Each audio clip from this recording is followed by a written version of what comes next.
Hello friends, நீங்கள் என்ன எப்படி பண்ணணும், எப்படி வந்துட்டு இந்த மாதிரி வால்பேப்பர் வைக்கிறதுனா நீங்கள் வாங்க.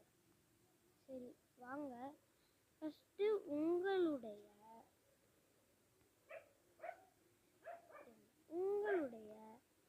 கேலரியை ஓப்பன் பண்ணிக்கோங்க. ஓப்பன் பண்ணிட்டு உங்களுக்கு எந்த ஃபோட்டோ பிடிக்குமோ அதை கிளிக் பண்ணுங்கள்.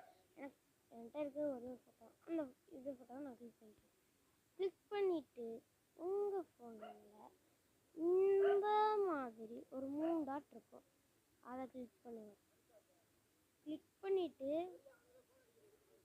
இந்த மாதிரி நிறையா ஆப்ஷன்ஸ் இது பண்ணுங்கள். அதில் நீங்கள் செட்டஸ் வால்பேப்பர், அதாவது இந்த இதை 2வது ஆப்ஷனை கிளிக் பண்ணிக்கோங்க. கிளிக் பண்ணிவிட்டு ஹோம் ஸ்க்ரீனில் லாக் ஸ்க்ரீனா, home screen lock screen sir call background இதெல்லாம் என்ன அப்படின்னு கேட்குறீங்க.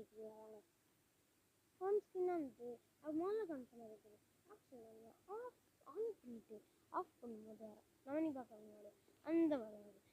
3வது ஆப்ஷன் என்னடா, ஹோம் ஸ்க்ரீன் அந்த லாக் ஸ்க்ரீன் வந்துட்டு 2துலேயுமா வந்துடுவேன். அது என்ன ப்ரோ கால் பேக்ரவுண்ட் வந்துட்டு கால் பேசுகிறது வர்றது. இப்போ நான் வந்துட்டு ஒரு சும்மா இது பண்ணுறதுக்கு ஹோம் ஸ்க்ரீனு நீங்கள் கொடுங்க. நானும் அதே கொடுக்குறேன். சரிங்க, கொடுத்தாச்சு. இப்போ அது கொஞ்சம் லோடிங் ஆகும். இப்படி வந்துருச்சு. இப்போ நீங்கள் வந்துட்டு என்ன பண்ணணும்னா இந்த இதை நீங்கள் இப்போ கிளிக் பண்ணணும். இதுவும் கொஞ்சம் நேரம் சுற்றும். செட்டஸ் ஹோம் ஸ்க்ரீன் அப்படின்னு கீழே நீங்கள் கிளிக் பண்ணிட்டீங்கன்னா wallpaper apply to home screen எனக்கு வந்துருச்சு. இப்போ நீங்கள் வெளில வந்து பார்த்தீங்கன்னா அழகாக உங்களுக்கு வால்பேப்பர் வந்துருச்சு. தேங்க்ஸ் ஃபார் வாட்சிங். மேலும் வீடியோஸ்க்கு என்னோட வீடியோஸை சப்ஸ்கிரைப் பண்ணி வச்சுக்கோங்க ப்ளீஸ். ஒரு சப்ஸ்கிரைப்